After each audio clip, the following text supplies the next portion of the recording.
ഓം ഗുരുബ്രഹ്മാ ഗുരുർവിഷ്ണു ഗുരുർദേവോ മഹേശ്വര ഗുരു സാക്ഷാത് പരബ്രഹ്മ തസ്മൈ ശ്രീ ഗുരവേ നമ. എല്ലാ ദൈവമക്കൾക്കും എൻ്റെ വിനീതമായ പ്രണാമം. എല്ലാവർക്കും സമാധാനവും ശാന്തിയും ഈശ്വരകൃപയും എന്നും അങ്ങനെ പറയും. പക്ഷേ മക്കൾ വിചാരിക്കണ്ടായോ, ശാന്തി സമാധാനമൊക്കെ ഉണ്ടാവുന്നുണ്ടോ? എങ്ങനെ ഉണ്ടാകുന്നേ? അതാ നമ്മളിപ്പോൾ വായിക്കുന്നത്. ശാന്തിയും സമാധാനവും ആനന്ദവും ഒക്കെ നമുക്ക് വേണമെങ്കിൽ ഭഗവാൻ ഇവിടെ അർജുനന് കൊടുക്കുന്ന ഉപദേശം എന്താണ്? അത് നമ്മളും അങ്ങനെ ആയിത്തീരണം. നമ്മുടെ മനസ്സിനെ ഏകാഗ്രമാക്കി നിർത്തി പരമാത്മാവിൽ ലയിക്കാനുള്ള ഒരു അവസരം നമ്മൾ ഉണ്ടാക്കണ്ടേ? എന്നാലല്ലേ നമുക്ക് ശാന്തി സമാധാനം ഉണ്ടാവുള്ളൂ. അതാണ് ഇവിടെ ഇപ്പം ഈ ഭഗവത്ഗീത ഇന്ന് അതാ പറയുന്നത് നമുക്ക്. അപ്പം നമ്മൾ അങ്ങനെ ആയിത്തീർന്നോ എന്ന് മക്കൾക്കേ അറിയൂ, എനിക്കറിയില്ലല്ലോ. ഞാൻ എപ്പോഴും പറയുന്നത് ഭഗവാനെ എല്ലാ മക്കളും ശാന്തി സമാധാനം കൊടുക്കുക. എങ്ങനെ കിട്ടുന്നത് സമാധാനം? ഈ ലോക സമാധാനം അല്ല, പരമാത്മാവിൽ ലയിക്കുമ്പോൾ ഉണ്ടാകുന്ന ആനന്ദ നിർവൃതി. അപ്പോഴാണ് നമുക്ക് ഈ ലോകത്തിൽ എല്ലാ സമാധാനമാകും. അല്ലാതെ ഈ ലോകത്തു നിന്ന് നേടിയെടുക്കുന്നതല്ല. നേടുന്നത് എവിടെ നിന്നാണ് കിട്ടുന്നത്? അത് ഈശ്വരൻ്റെ നിന്ന് കിട്ടുന്നതാണ്. ഈ ശാന്തി സമാധാനം വേണമെങ്കിൽ നമുക്ക്, അതായത് പാമ്പ് ഗമിച്ചാൽ ചാകും, പാമ്പിനെ ശവമാക്കിൽ മുക്തിയും കിട്ടും. എന്താ ഈ പാമ്പ്? മനസ്സിനെ ശവമാക്കിൽ നിഗ്രഹിച്ചാൽ മോക്ഷം, കൈവല്യം. അപ്പോഴാണ് ആനന്ദം കിട്ടുന്നത്. അതേസമയം പാമ്പ് ഗമിച്ചാലോ ചാകും. ആരാ? പാമ്പല്ല ചാകുന്നത്, ഈ മനസ്സാണ് പാമ്പെന്ന് നമ്മൾ പറയുന്നത്. അതിനൊരു അങ്ങനെയാ പാമ്പ് എന്ന് പറയുന്നതിന് മനസ്സിനെയാണ് അങ്ങനെ പറയുന്നത്. പാമ്പ് ഗമിച്ചാൽ നമ്മൾ ഏകാഗ്രമായിട്ടിരുന്ന് ധ്യാനിക്കാൻ സമ്മതിക്കാണ്ട് ഈ മനസ്സാകുന്ന ഇന്ദ്രിയം എങ്ങോട്ടെങ്കിലും ഓടിച്ചാടി പോകും. ഗമിച്ചാൽ, കടന്നു പോയാൽ, ഈ ലോക ചിന്തയിലേക്ക് പോയാൽ നമുക്ക് എങ്ങനെ മുമുക്ഷുവായി തീരാൻ പറ്റും? എങ്ങനെ കൈവല്യം കിട്ടും? ആനന്ദം എങ്ങനെ അനുഭവിക്കാൻ പറ്റും? അതുകൊണ്ട് ആ പാമ്പിനെ നമ്മൾ ശവമാക്കണം. നമ്മളെ സ്വാധീനത്തിൽ തന്നെ കൊണ്ട് ഇരുത്തണം, എങ്ങോട്ടും വിടാൻ. അവിടെ ഇരി മനസ്സേ, പാമ്പേ, അവിടെ ഇരി എന്ന് പറഞ്ഞാൽ അവിടെ ഇരിക്കണം. നമ്മളെ സ്വാധീനത്തിൽ തന്നെ ആയിരിക്കണം. അത് ഇറങ്ങി ചാടി പോകരുത്. അതാണ് ഗമിച്ചാൽ.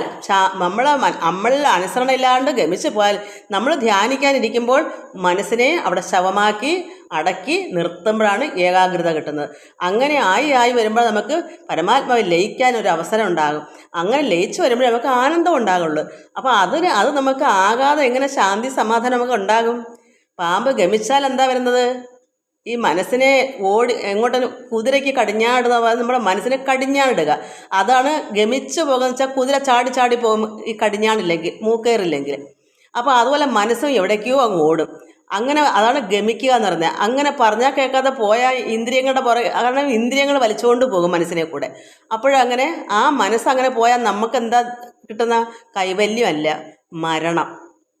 അതായത് വീണ്ടും വീണ്ടും ജനിച്ച് മരിച്ച്, ഈ പ്രവൃത്തി നല്ലതല്ലെങ്കിൽ വല്ല മൃഗമായിട്ടോ എങ്ങനെയൊക്കെയോ അങ്ങ് ജനിച്ചും മരിച്ചും കഴിഞ്ഞുകൂടും. അതേസമയം നമുക്ക് പരമാത്മാവിൽ ആനന്ദലഹരിയിൽ ഇരുന്നാൽ എന്ത് വരും? കൈവല്യപ്രാപ്തി. അതാണ് പാമ്പ് ഗമിച്ചാൽ ചാകും, നമ്മൾ മരിക്കും. അതേസമയം പാമ്പിനെ ശവമാക്കിൽ മുക്തി കിട്ടും, മോക്ഷം കിട്ടും. അതിന് നമ്മൾ മരണമല്ല അതിന് പറയുന്ന അമരത്വം. അല്ലെങ്കിൽ മരിച്ചു പോകും. മരിച്ചാൽ വീണ്ടും വീണ്ടും ജനിക്കണം. അമരത്വം നേടുന്നത് അങ്ങനെ പാമ്പിനെ ശവമാക്കിയാൽ. അപ്പോൾ നമുക്ക് പരമാത്മ ലയിക്കാൻ ആ പാമ്പിനെ ശവമാക്കിയെങ്കിലേ പറ്റത്തുള്ളൂ. അത് നമ്മൾ തന്നെ പ്രയത്നിച്ചേ പറ്റൂ. അതുകൊണ്ടാണ് രണ്ടാം സാധനമായ വൈരാഗ്യം ഒന്നുണ്ടായാൽ എന്തും ചെയ്യാമെന്ന് ഓതുമോ. വൈരാഗ്യം എന്ന് പറയുന്ന ആരെയും അടിക്കാനോ കൊല്ലാനോ ഉള്ള വൈരാഗ്യമല്ല. അണ്ടർഗോൻ്റെ പദം കൂടി തുച്ഛമായി കണ്ടുകൊള്ളുന്നതല്ലേ വൈരാഗ്യം.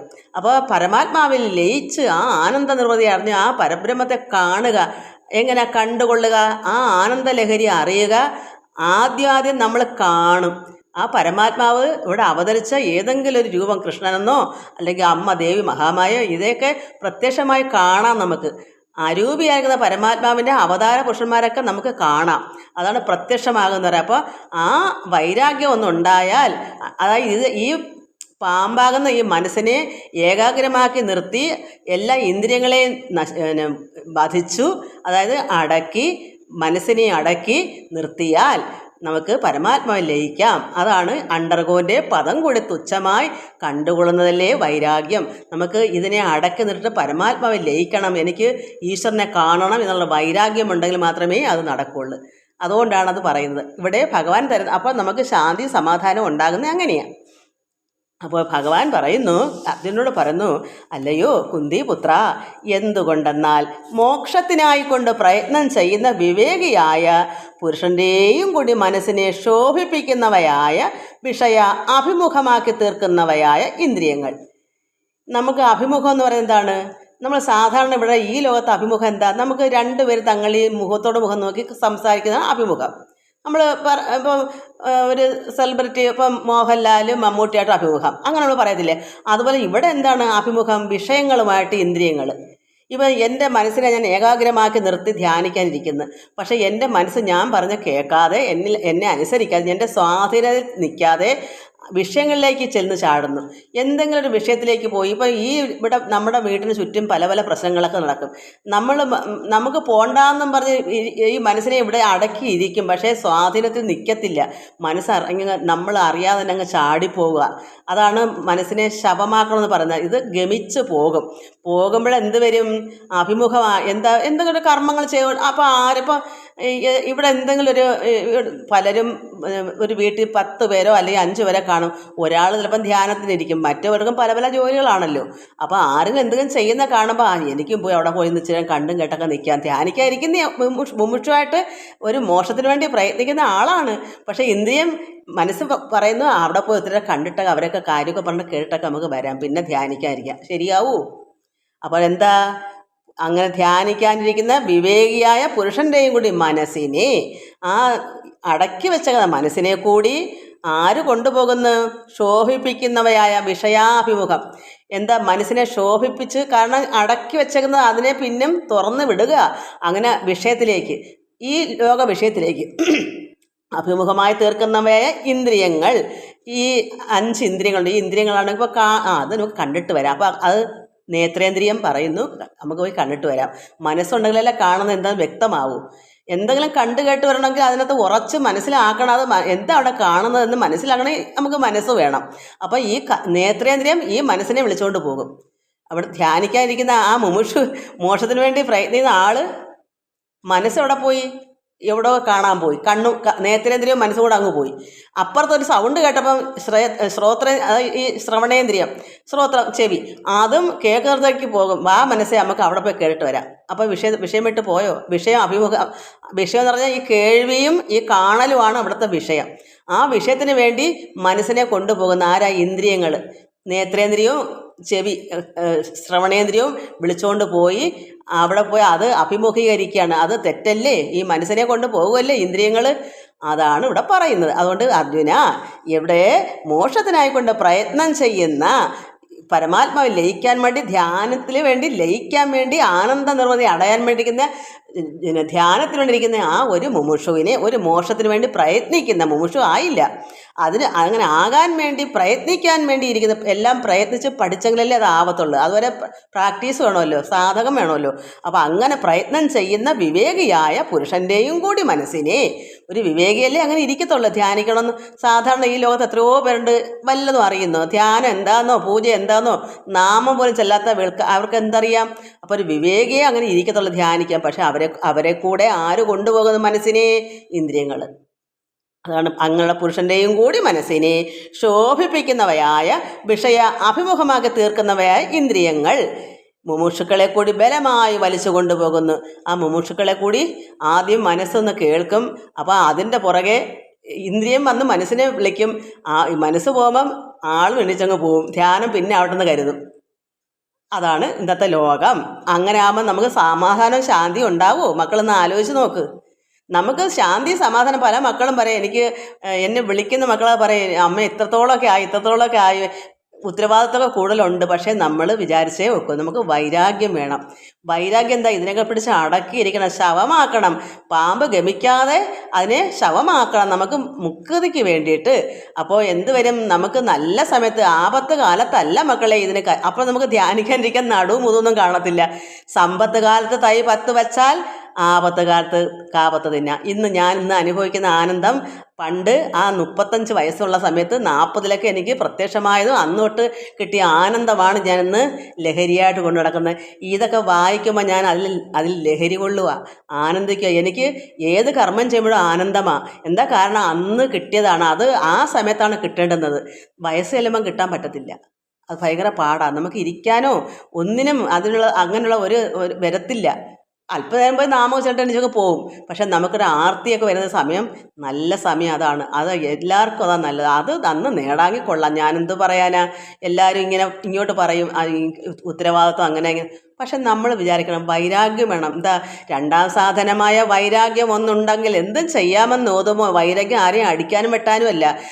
അണ്ടർഗോൻ്റെ പദം കൂടി തുച്ഛമായി കണ്ടുകൊള്ളുന്നതല്ലേ വൈരാഗ്യം.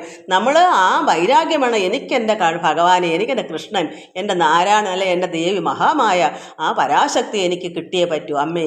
എനിക്ക് നിവൃത്തിയില്ല അമ്മേ. എനിക്ക് അതാണ് എനിക്ക് വേണ്ടത്. എനിക്ക് ഈ ലോകത്തിലെ ഒന്നും തന്നെ എനിക്ക് വേണ്ട. ആ ഒരു വൈരാഗ്യം കൊണ്ട് വന്നെങ്കിൽ മാത്രം എന്ന് കരുതി ഈ ലോകത്തിലെ ഒരു കാര്യം നമ്മൾ മുടക്കണ്ട. ഞാൻ ഇതുവരെ ഒന്നും മുടക്കിയിട്ടില്ല. എല്ലാം അവരവരുടെ കാര്യങ്ങൾ നോക്കുന്ന രീതിയിലല്ല ആക്കി എല്ലാം വെച്ചിട്ട് തന്നെ ഞാനിപ്പം എനിക്ക് ഈ ഒരു കർമ്മത്തിന് വേണ്ടി മാത്രമുള്ള സമയമായതുകൊണ്ട് ആരുടെയും ഉത്തരവാദിത്വം ഏറ്റുവെക്കുന്നില്ല. അത്രയേ ഉള്ളൂ. ഒരു 5-6 വർഷം വരെ എല്ലാ കാര്യങ്ങളും നോക്കിക്കൊണ്ടിരിക്കുക. പ്രായം കഴിഞ്ഞതുകൊണ്ടും അത് ദൈവം അനുവദിക്കാത്തത് കൊണ്ടും ഇതാണ് എനിക്ക് ദൈവം അനുവദിച്ച് വെച്ചേക്കുന്നത്. അപ്പോൾ അതെനിക്ക് മുടങ്ങാൻ പറ്റത്തില്ല. അതുകൊണ്ട് ഉത്തരവാദിത്തങ്ങളെല്ലാം ഞാനങ്ങ് എല്ലാവരുടെയും ഏൽപ്പിച്ച് കഴിഞ്ഞതുകൊണ്ട് എനിക്കിപ്പോൾ സ്വാതന്ത്ര്യമുണ്ട്. അതുകൊണ്ട് ഞാൻ ആനന്ദം അനുഭവിക്കുന്നത് എന്താ? പണ്ട് ഇരട്ടിക്കിരട്ടി ജോലിയുള്ള സമയത്ത് ചെയ്ത് വെച്ചതിൻ്റെ ആണ്. എന്ത് നട്ടാൽ ആ തൈ 10 വെച്ചാലാണ് നമ്മൾക്ക് ഇല്ലേ എല്ലുമുറിയെ പണിഞ്ഞ പല്ലുമുറിയെ തിന്നാന്ന് പറയുന്നത് പോലെ നല്ല സമയത്ത് വെച്ചാൽ നമുക്ക് വയസ്സുകാലത്ത് സന്തോഷിച്ചും ആനന്ദിച്ചും ഇരിക്കാം. ഇത് കാഴ്ചയൊക്കെയുണ്ടെങ്കിൽ ഇതൊക്കെ വായിച്ചും ആനന്ദിച്ചും ഇങ്ങനെ ലഹരിയായിട്ടേക്ക് ആർക്കും വേണമെങ്കിൽ ഉള്ളതിനെ പറഞ്ഞും കൊടുക്കാം. ഉള്ള അറിവ് തോനെയുണ്ടെന്ന് ഞാൻ പറയത്തില്ല, ഇല്ലല്ലോ. അതുകൊണ്ട് ഇങ്ങനെയുള്ള മുമുക്ഷുക്കളെ കൂടി പ്രയത്നിക്കാനിരിക്കുന്ന മുമുക്ഷുക്കളെ കൂടി ബലമായി പിടിച്ചുകൊണ്ട് പോകുന്നു ഈ ഇന്ദ്രിയങ്ങൾ, മനസ്സിനെ കൂടെ. അവസാനം ആളും കൂടെ ധ്യാനിക്കാനിരിക്കുന്ന ആളും വരെ ഇത്തിരി അവിടെ പോയി കണ്ടിട്ടൊക്കെ അവരെന്താ കാര്യം പറഞ്ഞാൽ എൻ്റെ ഇന്നാരും മക്കളും എല്ലാം കൂടെ ഒന്ന് കാര്യമൊക്കെ പറയുന്നത് പോയി കണ്ട് കേട്ടിട്ടൊക്കെ വന്നിട്ട് ധ്യാനിക്കാം. എത്രത്തോളം ധ്യാനിക്കും ഇങ്ങനെ ആയ പിന്നെ അടുത്തൊരു വിഷയം വരും. അപ്പോഴും അത് തന്നെ. പിന്നെ ഇന്ന് മക്കൾ പറയുന്നത് എങ്ങനെ? ഞങ്ങൾക്ക് പല പല വിഷയങ്ങളാണ്. എന്താ കാരണം? അങ്ങനെ ആകുമ്പോൾ ഒരിക്കലും വിഷയം തീരത്തില്ല. നമ്മൾ എത്രത്തോളം നാൾ ജീവിക്കുക അത്രത്തോളം നാളിലും വിഷയങ്ങളുണ്ട്. വിഷയം വിട്ടുമാറുന്നത് എന്നാണ്? അങ്ങനെ അഥവാ തന്നെ അങ്ങനെ വിട്ടുമാറുന്നത് നമുക്ക് വയ്യാതാവത്തില്ലയോ? നമ്മൾ ചെറുപ്പമായിട്ട് വരുമോ? ഇനി നമുക്ക് കാലം കഴിയുമ്പോൾ നമുക്ക് വയസ്സ് കൂടി വരുമോ? വയ്യായിക ആയി വരുമോ?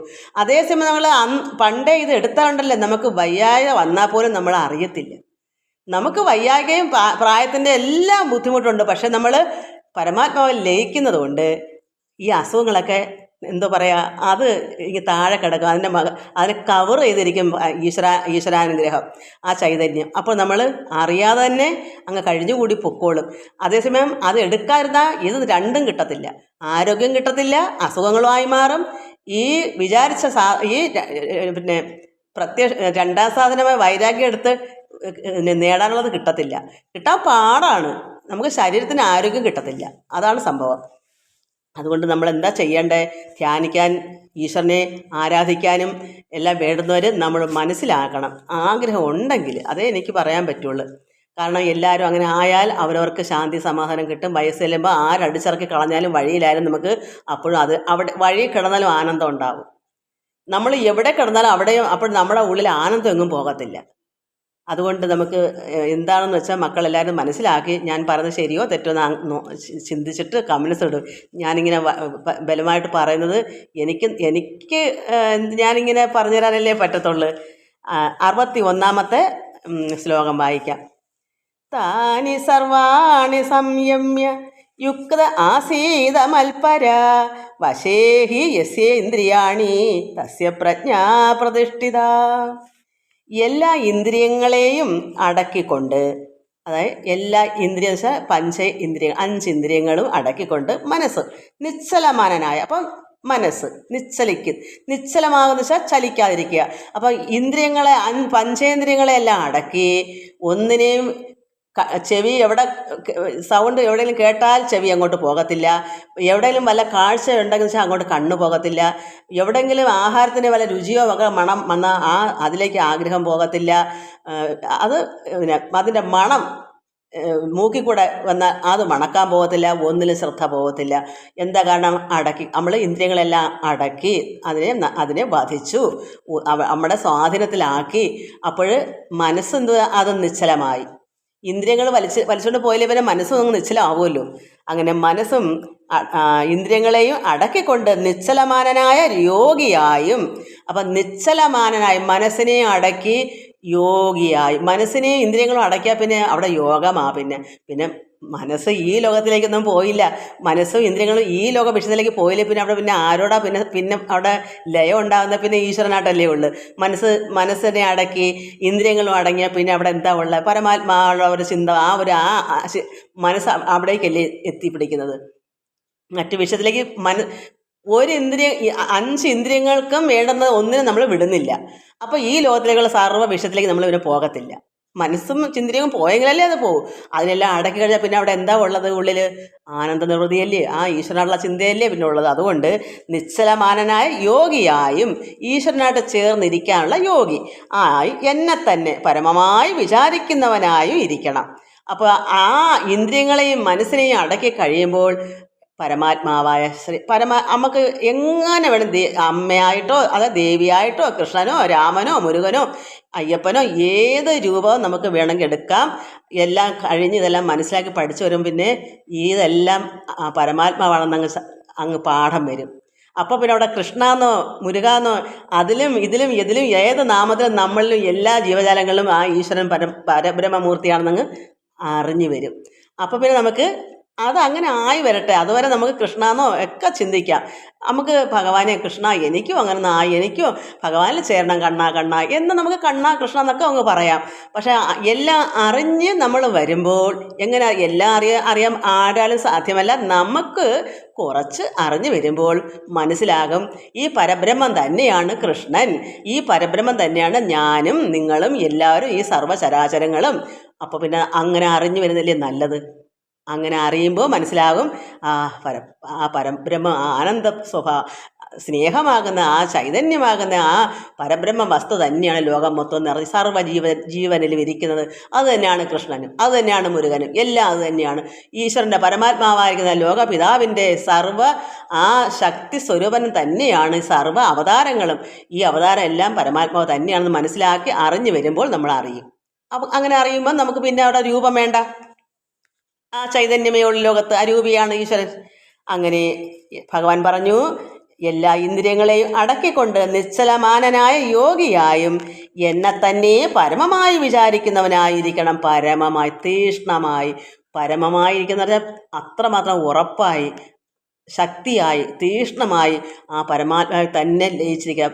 എന്നെ തന്നെ എന്ന് പറയുമ്പോൾ എന്നെ എന്ന് പറഞ്ഞാൽ ആരാ? പരമാത്മാവ്. ഭഗവാൻ കൃഷ്ണൻ്റെ ശരീരമല്ല, പരമാത്മാവാണ് കൃഷ്ണൻ. അത് മനസ്സിലാക്കണം. അല്ലാതെ ദ്വാരകയിൽ പിന്നെ ദേവകി അമ്മയുടെയും വസുദേവരുടെയും മകനായ കൃഷ്ണൻ എന്ന് പറയുന്ന ഒരു വ്യക്തിയല്ല. പരബ്രഹ്മമൂർത്തിയായിരുന്ന പരമാത്മാവാണ് ഈ കൃഷ്ണനിലുള്ളത്. അത് നമ്മളിലുണ്ട്, എല്ലാവരും. പരമാത്മാവായ കൃഷ്ണനിൽ കൂടുതലായുള്ള ശക്തി സ്വരൂപൻ അങ്ങനെ ഉണ്ട്. ആ പരമാത്മാവിനെ തന്നെ ചിന്തിക്കണം. അല്ലാതെ കൃഷ്ണൻ എന്ന് പറഞ്ഞ ഒരു ദേഹമായിരിക്കുന്ന പറഞ്ഞ വ്യക്തിയെ അല്ല കൃഷ്ണൻ ഉദ്ദേശിക്കുന്നത്. എന്നെ തന്നെ, ഞാനായവനെ തന്നെ, ഈ പരബ്രഹ്മമായ ലോകം നിറഞ്ഞിരിക്കുന്ന പരബ്രഹ്മമൂർത്തി പരംപിതാവായ ഈശ്വരനാണ് ഇവിടെ എന്നെ തന്നെ എന്ന് പറയുന്നത്. അപ്പോൾ നമ്മൾ എന്ത് ചിന്തിക്കണം? പരമാത്മാവാണ് കൃഷ്ണൻ, കൃഷ്ണനാണ് ഈശ്വരൻ. അതാണ് ലോകം നിറഞ്ഞിരിക്കുന്നത്. അല്ലാതെ ഒരു പുരുഷനായിട്ടുള്ള അല്ലത്. അതുകൊണ്ട് അതായത് ഇത് ലോകം നമ്മളിലെല്ലാം ഉണ്ട്. അപ്പോൾ അങ്ങനെ എന്നെ തന്നെ പരമമായി വിചാരിക്കുന്നവനായും ഇരിക്കണം. ഒരു നമുക്ക് ഈ ഇന്ദ്രിയങ്ങളെല്ലാം അടക്കി യോഗിയാകാനുള്ള ഒരു മാർഗമാണ് ഭഗവാൻ പറഞ്ഞു തരുന്നത്.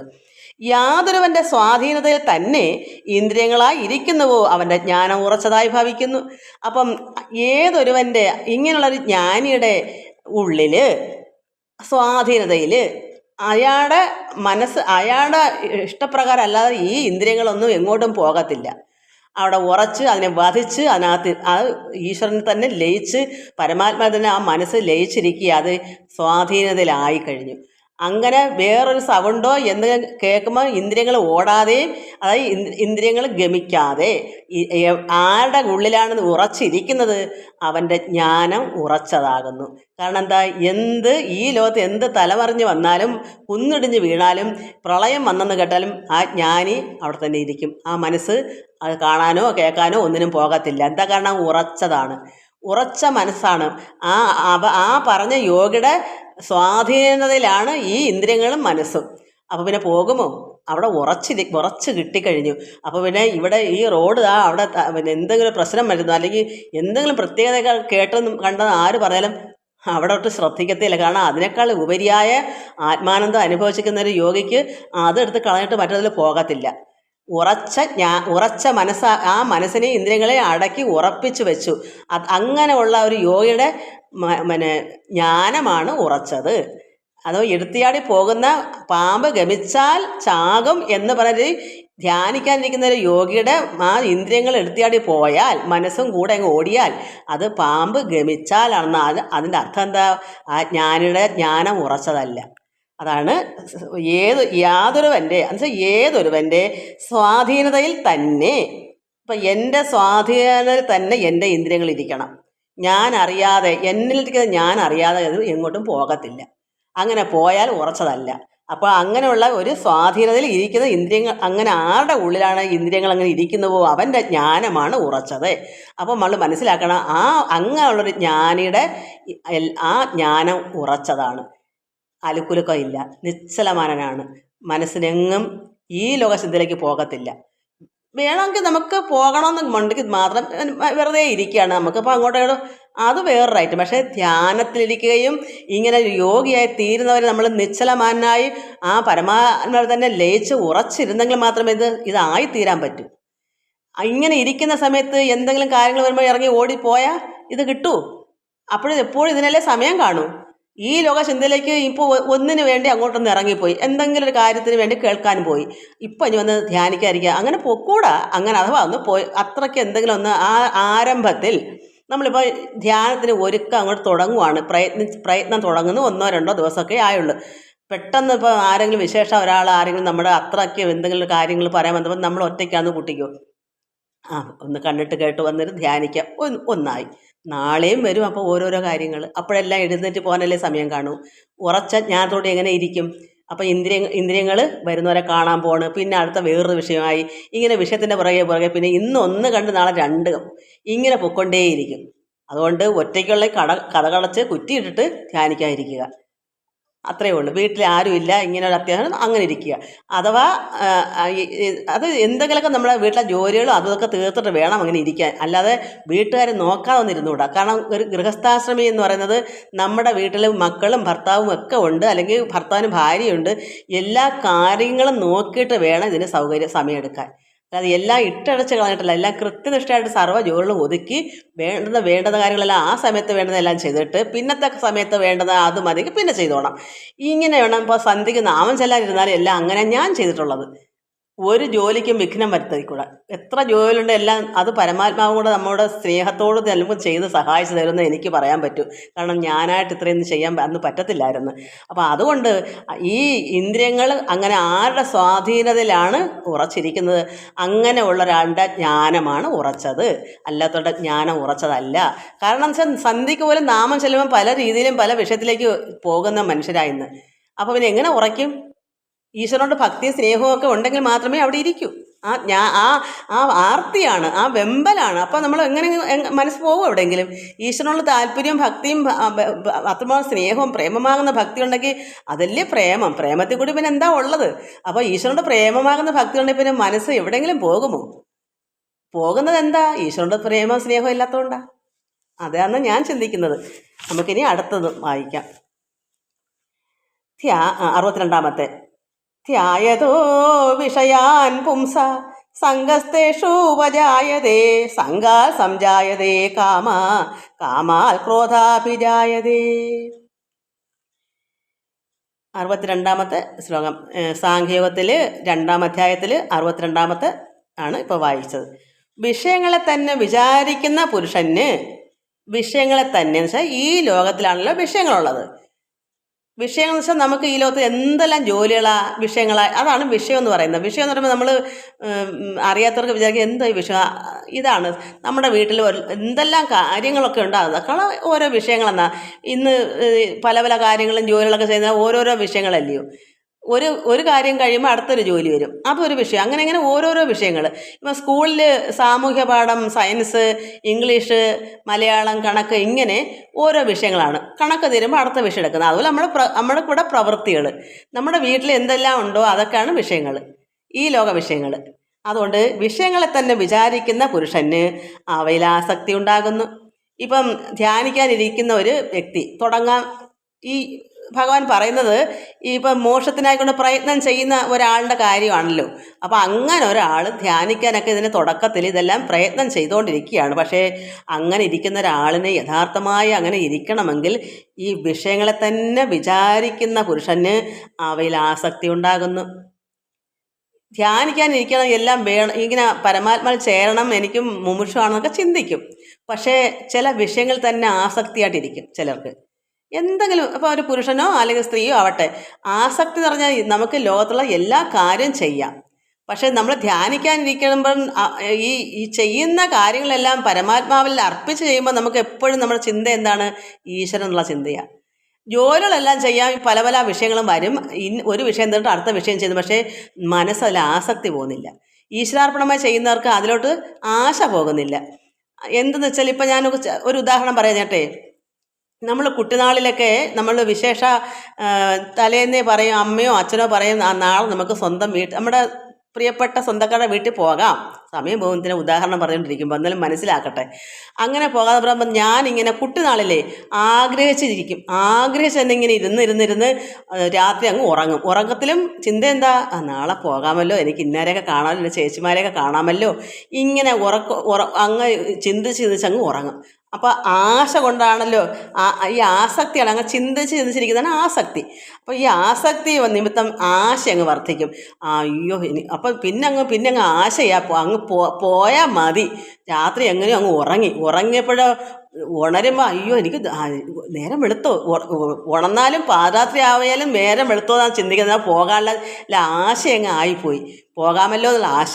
അപ്പോൾ ആശ വർദ്ധിക്കുന്നു. അപ്പോൾ ആശ വർദ്ധിച്ച കാമത്തിൽ നിന്ന്, അപ്പോൾ അത്രമാത്രം കാമമായ ആഗ്രഹം അങ്ങേയറ്റം. ഞാനൊരു ഉദാഹരണമാണേ പറഞ്ഞത്. ഇങ്ങനെ പല പല ആഗ്രഹങ്ങളും ഉണ്ടേ മനുഷ്യർക്ക്. അപ്പോൾ ഈ കാമത്തിൽ നിന്ന് എപ്പോഴെങ്കിലും അതിന് പ്രതിബന്ധം നേരിടുമ്പോൾ ക്രോധമുണ്ടാകുന്നു. എന്താ ഈ പ്രതിബന്ധമെന്ന്? അപ്പം നേരം വെളുത്തപ്പോൾ നമുക്ക് പോകാനുള്ള തയ്യാറെടുപ്പാണ്. കുട്ടികളല്ലേ, ആഗ്രഹിച്ചേക്കുക എനിക്ക് കുഞ്ഞമ്മയും ചേച്ചിമാരെയൊക്കെ കാണാമല്ലോ, അല്ലെങ്കിൽ സ്വന്തക്കാരെ എല്ലാം കാണാമല്ലോ, വീടുകളെല്ലാം അവിടെ. ഞാൻ എൻ്റെ അനുഭവം പറഞ്ഞു. അങ്ങനെ പണ്ട് ഇങ്ങനെ അങ്ങ് ആർത്തിക്കൊണ്ടിരിക്കുമായിരുന്നു കുട്ടിനാളി അതും ഒത്തിരി അങ്ങ് ആഗ്രഹമാണ് എനിക്ക് സ്വന്തക്കാരെ കാണാൻ. അപ്പോൾ ഞാനില്ല ഒറ്റയ്ക്കൊക്കെ ആയതുകൊണ്ട് മറ്റുള്ളവരെ കാണാനൊക്കെ ഒരു ഇമ്പമാണ്. അപ്പോൾ അങ്ങനെ ആഗ്രഹിച്ച് അങ്ങ് ആശ വർദ്ധിച്ച് അങ്ങ് കാമം അങ്ങ് ആയി പൊക്കളാൻ വയ്യ. നേരം വെളുത്ത ഒരു പ്രതിബന്ധം നേരിട്ടു. നേരം വെളുത്ത് പോകാനായിട്ട് അങ്ങ് തലേന്നേ എല്ലാ ഡ്രസ്സൊക്കെ നോക്കിയൊക്കെ വെച്ചു, എല്ലാം ശരിയാക്കി വെച്ചു.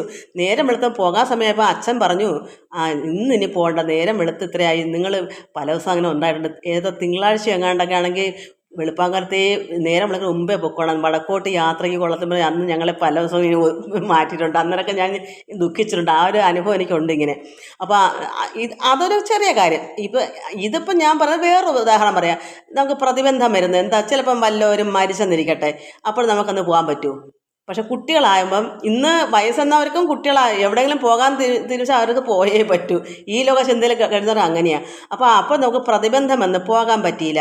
അങ്ങനെ ആ പ്രതിബന്ധം അതിന് നേരിടുമ്പോൾ ക്രോധമായി മാറും. പിന്നെ അങ്ങ് ദേഷ്യമായി, പോകാൻ പറ്റിയില്ലല്ലോ, ആഗ്രഹിച്ച് അങ്ങ് ഏറ്റവും കാമമായി പോയി.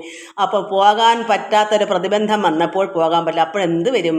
പിന്നെ അമ്മയോടൊക്കെ അങ്ങ് വഴക്കാം. പിന്നെ അത്രത്തോളം അങ്ങ് ഞാനങ്ങനൊന്നും ആഗ്രഹിച്ചിട്ടില്ല. ഇതാണ് സംഭവം. ഇതിപ്പോൾ ഒരു നിസ്സാര കാര്യമല്ലേ, അതിന് അത്രത്തോളം ദേഷിക്കേണ്ട കാര്യം. പക്ഷേ ഇങ്ങനെയൊന്നല്ല, പല രീതിയിലുണ്ട് ഈ ആഗ്രഹങ്ങൾ. ഒരു പുരുഷനായാലും ഒരു സ്ത്രീക്കായാലും മറ്റു ചില കാര്യങ്ങൾക്ക് ആഗ്രഹങ്ങൾ വർദ്ധിച്ചു വരും. അത് നടത്തിയില്ലെങ്കിൽ എന്ത് വരും? ആഗ്രഹിച്ച് ഇങ്ങനെ ആർത്തി കൊണ്ടിരിക്കും. കിട്ടിയില്ലെങ്കിലോ, നടക്കാൻ ഒരു പ്രതിബന്ധം വന്നാലോ, തടസ്സം വന്നു പോയാൽ പിന്നെ ആഗ്രഹം വർദ്ധിച്ച് കാമമായി അതങ്ങ് മൂത്ത് പ്രതിബന്ധം വന്നപ്പോൾ എന്തോ ക്രോധമായി മാറി. അതാണ് ഇന്ന് ലോകത്ത് നടക്കുന്നത്. ഈ കുത്തും വെട്ടുമല്ല. ഒരു പെണ്ണിനെ കിട്ടണമെന്നും പറഞ്ഞ് നടന്ന് ആഗ്രഹിച്ച് അതങ്ങ് വർദ്ധിച്ച് കാമമായി അങ്ങ് മുഴുത്തിട്ട് ആ കുട്ടി ഒന്ന് തിരിഞ്ഞു പോകും. അല്ലെങ്കിൽ ചെറുക്കൻ ഇന്നും കണ്ടില്ലയോ എവിടെ അങ്ങ് ട്രെയിനിനകത്ത് തലവശം മരിക്കുന്നു. ഇങ്ങനെയാണ് സംഭവം. എന്താ കാരണം? അതിൽ തുടങ്ങി അങ്ങ് അത് പിന്നെ അങ്ങ് ആശ വർദ്ധിച്ചിട്ട് അവസാനം ക്രോധമായിട്ട് പിന്നെ മാനസികമായി അത് ഇനി ഉണ്ട്, വായിക്കാൻ ഒത്തിരി ഉണ്ട്. അതിപ്പോൾ ഇന്ന് വായിച്ചാൽ സമയം പോകും.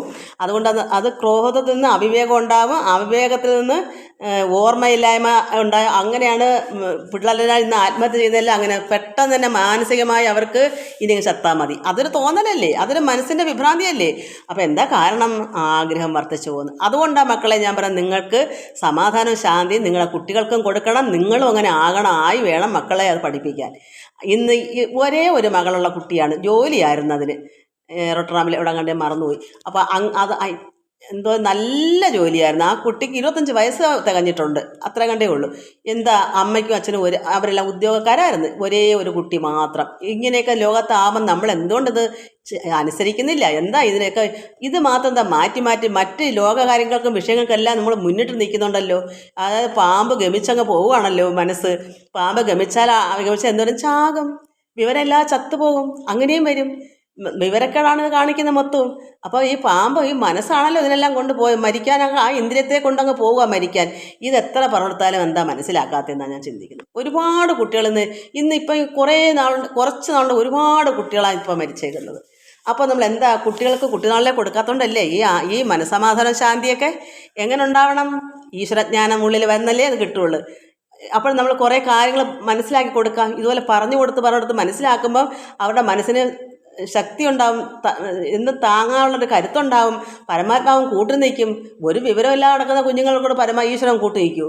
ഈശ്വരനെ വിളിച്ച് നന്നായി പ്രാർത്ഥിച്ച് നടക്കുന്ന ഒരു കുട്ടിയെ ഭഗവാൻ കാത്തുകൊള്ളും, പോകുന്ന വഴിക്കെല്ലാം ഒന്ന് കൂട്ടിക്കൊള്ളും. കാരണം എൻ്റെ ഭക്തയാ എന്ന് ചിന്തിക്കും. മരണത്തിലേക്ക് കൊണ്ട് ട്രെയിനിനെ കീഴി വെച്ചാലും എന്തെങ്കിലും കാരണം കൊണ്ടെങ്കിൽ അത് തട്ടി നടഞ്ഞ് അങ്ങ് ജീവിക്കും. എന്താ കാരണം? ഈശ്വരൻ കൂട്ടു നിൽക്കും. എന്താ ഇതെല്ലാം കാരണം? ഈ കുട്ടികൾക്കൊന്നും കൊടുക്കാതെ രക്ഷകർത്താക്കൾ എന്താ ഇങ്ങനെ പഠിക്കുക, ജോലി നേടുക, എല്ലാക്കാളും മുന്നിട്ട് പോവുക. ഈ ഒരു പാമ്പ് ഗമിച്ച് പോവുക. മനസ്സിങ്ങനെ മുമ്പോട്ട് ചാടി പോകുന്നു. എന്ത് വരുന്ന അവസാനം വരുമ്പോൾ ഒന്നുമില്ല. മക്കളുണ്ടോ? ഇല്ല. ഇത്ര ആൾ കഷ്ടപ്പെട്ടതിന് എന്താ ഉള്ളത്? ഇതൊക്കെയാണ് ഇന്ന് അനുഭവങ്ങൾ. അതുകൊണ്ടാണ് വിഷയങ്ങളെ തന്നെ വിചാരിക്കുന്ന പുരുഷന് അവയിൽ ആസക്തി ഉണ്ടാകുന്നു. ആസക്തി നിമിത്തം ആശ വർദ്ധിക്കുന്നു. ആശ വർദ്ധിച്ച കാമത്തിൽ നിന്ന് എപ്പോഴെങ്കിലും അതിന് പ്രതിബന്ധം നേരിടുമ്പോൾ ക്രോധമുണ്ടാകുന്നു. ഈ ക്രോധത്തിൽ നിന്നാണ് പിന്നെ മാനസിക വിഭ്രാന്തിയൊക്കെ ആയി. അത് നമുക്ക് അടുത്ത പ്രാവശ്യം വായിക്കാം. ഇതിപ്പം വായിച്ചതിന് ഇത്തിരി സമയം പോകും. അതുകൊണ്ടാണ് മനസ്സിലിങ്ങനെ ഓർത്തിരുന്നാൽ കൊള്ളാം പഠിക്കേണ്ടുന്നവർക്ക്.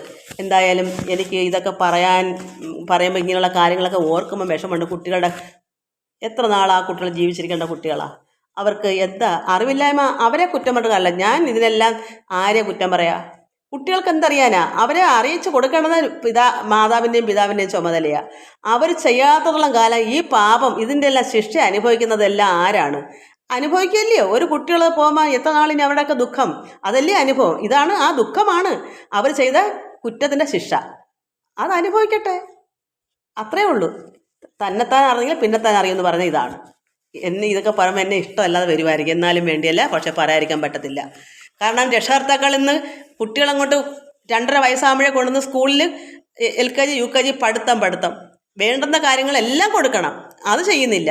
ആഹാരം കൊടുത്ത് എത്രയും നന്നാക്കി എടുക്കുന്ന ഈ ലോക ജീവിതത്തിലെ പഠിത്തങ്ങളും കൊടുക്കുന്നു. അവരുടെ സ്വന്തം ജീവനെ നിലനിർത്തുള്ള പഠിത്തം കൊടുക്കുന്നില്ല. അവരുടെ ജീവരക്ഷയ്ക്കൂടെയുള്ള പഠിത്തം അവർക്ക് കൊടുക്കാത്തത് കൊണ്ടാണ് അവർ ഇങ്ങനെ മരിച്ചു പോകുന്നത്. എനിക്കിതേ പറയാനുള്ളൂ. അതുകൊണ്ട് എനിക്ക് വിഷമമുള്ളതുകൊണ്ടാണ് ഞാനിത് പറയുന്നത്. എന്ത് ചെയ്യാനാ? പറയാനല്ലേ പറ്റത്തുള്ളൂ. നമ്മളെ കൊണ്ട് പറ്റത്തില്ലല്ലോ അല്ലാതെ ഒന്നും. എല്ലാവരും വിചാരിക്കണ്ടേ എങ്ങനെയാ ഇത് എല്ലാവർക്കും മറ്റ് ലോകത്ത് എവിടെ കറങ്ങാൻ പോകാനും ടൂറിന് പോകാനും എല്ലാത്തിനും സമയമുണ്ട്. ഈശ്വരാരാധനയ്ക്ക് 1/2 മണിക്കൂർ നീക്കി വയ്ക്കാൻ അവർക്കൊക്കെ സമയമില്ല. ഈശ്വരനെ ആരാധിക്കാനും ഭക്തിപൂർവ്വം പരമാത്മാവിനെ ഭക്തിപൂർവ്വം ആക്കാനും വേണ്ടി നേർച്ച നടത്തുമല്ല. ഈശ്വരനെ 1/2 മണിക്കൂർ മതി. ആ 1/2 മണിക്കൂർ ഭഗവാനിലോട് ചേർന്നിരുന്ന് ഭഗവാൻ എൻ്റെ കണ്ണനാ, എൻ്റെ കൃഷ്ണനാ, ആ കൃഷ്ണനെ എനിക്ക് വേണം, ആ കൃഷ്ണനോട് ചേരണം, എനിക്ക് ബാക്കി കാര്യം പിന്നെ മതി എന്ന് പറഞ്ഞ് എല്ലാ ജോലിയൊന്നും ഒതുക്കി ഭഗവാനോടൊക്കെ പോയിരുന്നെന്ന് ജോലി ഒതുക്കിയിട്ട് മതി. വേണ്ടുന്ന കാര്യങ്ങൾ ചെയ്തിട്ട് മതി. ആ ഈശ്വരനെ കൂടെ ഒന്ന് അറിയും. നമ്മളൊക്കെ കാലും കൈയും എല്ലാം തന്ന് ഇത്രത്തോളം ആക്കി വീടും കൂടും ജോലിയൊക്കെ തന്നിട്ട് ഈശ്വരനെ ഞാൻ അവരെ പറയുന്നതല്ല, ആർക്ക് തോന്നരുത് അങ്ങനെ. ആ കുട്ടികൾക്കൂടെ അത് കൊടുക്കണം എന്ന് പറയുക. ഇപ്പം രക്ഷകർത്താക്കൾക്ക് ഇല്ലെന്ന് ഞാൻ പറയുമല്ല, അവർക്ക് കാണും, അങ്ങനെ എല്ലാവർക്കും കാണും. പക്ഷേ ഏത് കഴിഞ്ഞ ജന്മം ചെയ്തതിൻ്റെ പ്രവൃത്തി വരും. അപ്പോൾ ആ കുട്ടിനാളിലെ ഈശ്വരനെ കൂടെ അറിഞ്ഞറിഞ്ഞ് ചെയ്താൽ ഈ പഴയ കടം കിടക്കും, കഴിഞ്ഞ ജന്മത്തെ ദോഷങ്ങൾ അത് നീക്കി ഈശ്വരനോട് ചിന്തിച്ച് വരുമ്പോൾ ഭഗവാൻ വിചാരിക്കും, ഇത്രയൊക്കെ കഷ്ടം, കുഞ്ഞ് ഇത്രയെല്ലാം എന്നെ സ്നേഹിക്കുന്നതല്ലേ. ചിലപ്പോൾ ഒന്ന് കാലോ കയ്യോ ദോഷ സമയമാണെങ്കിൽ ഒന്ന് ഒടിച്ചോ കളഞ്ഞോ കുറച്ചാൾ വയ്യാതെ കിടന്നാലും അങ്ങ് നീങ്ങിപ്പോവും, രക്ഷ കിട്ടുമല്ലോ, ജീവൻ കിട്ടുമല്ലോ. ഇത് മൊത്തത്തിലങ്ങ് ആ ദോഷ സമയം അങ്ങ് പോയ മൊത്തത്തിലങ്ങ് പോയില്ലയോ, ജീവനെങ്കിലും കിട്ടിയോ. ഒരു കയ്യോ കാലോ ഒന്ന് ഒടിഞ്ഞൊക്കെ ഒന്ന് ചതഞ്ഞങ്ങ് പോയാൽ നമുക്കൊന്ന് വെച്ച് കെട്ടി എത്രയോ കുട്ടികളുടെ രണ്ട് കാലും പോകുന്നു, കൈ പോകുന്നു, എങ്കിലും ജീവനെല്ലാം കിടക്കുക. എന്ന് വെച്ചെങ്കിൽ എന്തിനാ അങ്ങനെ കിടക്കുന്നതെന്ന്. എന്തെങ്കിലും ഒരു അപകടങ്ങൾ വന്നാലും അമ്മയ്ക്കും അച്ഛനും സങ്കടപ്പെടാതിരിക്കാമല്ലോ. അതുകൊണ്ട് പറഞ്ഞതാ, എല്ലാം നമ്മൾ തന്നെയാണ് വരുത്തി വെക്കുന്നത്. ഒന്നീ കഴിഞ്ഞ ജന്മം ചെയ്ത ദോഷമായാലും ഇപ്പം തന്നെ ഇനിയായാലും ഈ ജന്മം ചെയ്യുന്ന സുഹൃത്ത് അല്ലെങ്കിൽ അടുത്ത ജന്മം ഇതുപോലെ അനുഭവിക്കത്തില്ലയോ. അപ്പോൾ ഇനിയെങ്കിലും ഉള്ള കാലങ്ങൾ കുട്ടികൾക്ക് നന്നായി വേണ്ടുന്ന പറഞ്ഞു കൊടുത്ത് ഈശ്വരനെ സ്നേഹിച്ചും പ്രാർത്ഥിച്ചും നല്ല കാര്യങ്ങൾ ചെയ്തും നല്ല സൽപ്രവർത്തനം ചെയ്യാനെല്ലാം എല്ലാം വേണം. ഭഗവാനെ പ്രാർത്ഥിക്കുന്നതിൻ്റെ കൂടെ നമ്മുടെ പ്രവൃത്തി നന്നായിരിക്കണം. എല്ലാം സൽക്കർമ്മങ്ങൾ, ഒരു ജീവജാലങ്ങളോട് കാണിക്കുന്ന കരുണയും സ്നേഹവും എല്ലാം ഇന്ന് എന്തൊക്കെയാ കാണിക്കുന്ന ഈ ലോകത്ത്. അറിവുണ്ടായാലും ഇല്ലെങ്കിലും മൃഗങ്ങളോട് കാണിക്കുന്ന ക്രൂരതകൾ അതൊക്കെ ഓർക്കുമ്പം ചിലർ വണ്ടിയിലൊക്കെ പോകുന്നവർ അഹങ്കരിച്ച് കുടിച്ചിട്ടൊന്ന് മൃഗങ്ങളുടെ മണ്ടയിലോട്ടങ്ങ് ഇടിച്ചങ്ങ് തള്ളിയിട്ടേക്കുക, നടുവൊടിച്ച് പട്ടികൾ അവിടെ കിടക്കുക. ഇങ്ങനെയൊക്കെ ചെയ്യുന്നതൊക്കെ ദുഷ്പ്രവൃത്തികളല്ലേ. അതൊക്കെ അവരുടെ രക്ഷകർത്താക്കൾ കുട്ടിനാളിലെ അവരത് പഠിപ്പിച്ചിരുന്നെങ്കിൽ അവരങ്ങനെ നോക്കി ഒന്ന് ശ്രദ്ധിക്കണ്ടേ. അതും ഒരു ജീവനല്ലേ. അപ്പോൾ അതിൻ്റെ മനസ്സരിയുന്നത് ആര് കാണും? ഈശ്വരൻ കാണത്തില്ലേ. അതുകൊണ്ട് എല്ലാം കൊണ്ടും എല്ലാ പ്രവൃത്തിയും നന്നാക്കി ഈശ്വരനെ ആരാധിച്ച് എല്ലാം നന്നായി വരണം. ഈശ്വരനെ പ്രാർത്ഥിക്കുന്ന കൂട്ടത്തിൽ നമ്മുടെ പ്രവൃത്തിയും സൽക്കർമ്മങ്ങളായിരിക്കണം. എല്ലാവർക്കും നമസ്കാരം. ഹരി ഓം ഹരി ഓം ഹരി ഓം.